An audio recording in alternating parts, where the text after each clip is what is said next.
የ2026 የዓለም ዋንጫ ድራማ ቀጥሏል። የ16ቱ ዙር የጥሎ ማለፍ ጨዋታዎች አስደንጋጭ በሆነ ውጤት ተጠናቀዋል። የ2022 ታሪካዊ ፊልሚያ ዳግም ተመልሷል። ፈረንሳይ ከሞሮኮ ጋር በሩብ ፍጻሜ ዳግም ይገናኛሉ።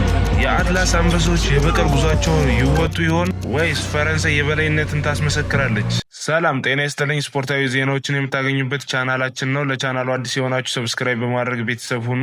ወደ ጨዋታዎቹ ውጤት ስናመራ የአፍሪካ ኩራት የሆነችው ሞሮኮ በካናዳ ላይ ፍጹም የበላይነት በመውሰድ 3-0 በሆነ ሰፊ ውጤት አሸንፋለች። ወደ ሩብ ፍጻሜም ተራምዳለች።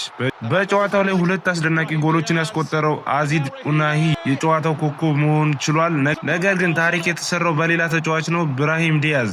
በዚህ ውድድር አራተኛ አሲስቱን በማመቻቸት በዓለም ዋንጫ ታሪክ ይህን ማሳካት የቻለ የመጀመሪያው አፍሪካዊ ተጫዋች በመሆን ስሙን በወርቅ ቀለም ጽፏል። ሞሮኮ በ2022 ካሳየችው ድንቅ ግስጋሴ በኋላ አሁንም በ2026 ወደ 8 ውስጥ መግባቷን ቡድኑ ምን ያህል ጠንካራና ቀጣይነት ያለው መሆኑን አሳይቷል። በሌላ በኩል ኃያሏ ፈረንሳይ ወደ ሩብ ፍጻሜ ለመግባት ከደቡብ አሜሪካዋ ፓናማ ጋር ከባድ ፍክክር ገጥሟት ነበረ። ጨዋታው በፈረንሳይ 1-0 አሸናፊነት የተጠናቀቀ ሲሆን ብቸኛዋና የማሸነፊያውን ጎል ኪሊያን ምባፔ በፔናልቲ ያስቆጥሯል። ምባፔ በዚህም ውድድር ላይ ያስቆጠራቸው የጎል ብዛት ወደ 7 በማድረስ አሁንም የዓለም ዋንጫው ኮከብ ግባግቢ አስቆጣሪ ለመሆን የሚያደርገውን ግስጋሴ በልበ ሙሉነት ቀጥሏል። አሁን ግን ትልቅ ታሪክ ተፈጥሯል። የ16ቱ ዙር ጨዋታ መጠናቀቁን ተከትሎ ሞሮኮና ፈረንሳይ በሩብ ፍጻሜ እርስ በርስ መገናኘታቸውን ተረጋግጧል። ይህ ጨዋታ በኳታር የዓለም ዋንጫ በግማሽ ፍጻሜ ፈረንሳይ ሞሮኮን ያሸነፈችበትን ጨዋታ በድጋሚ የሚያስታውስ ሲሆን ለሞሮኮ ትልቅ የበቀል እድል ነው። የእናንተ ግምት ምንድን ነው? ሞሮኮ ወደ ግማሽ ፍጻሜ ታልፋለች ወይስ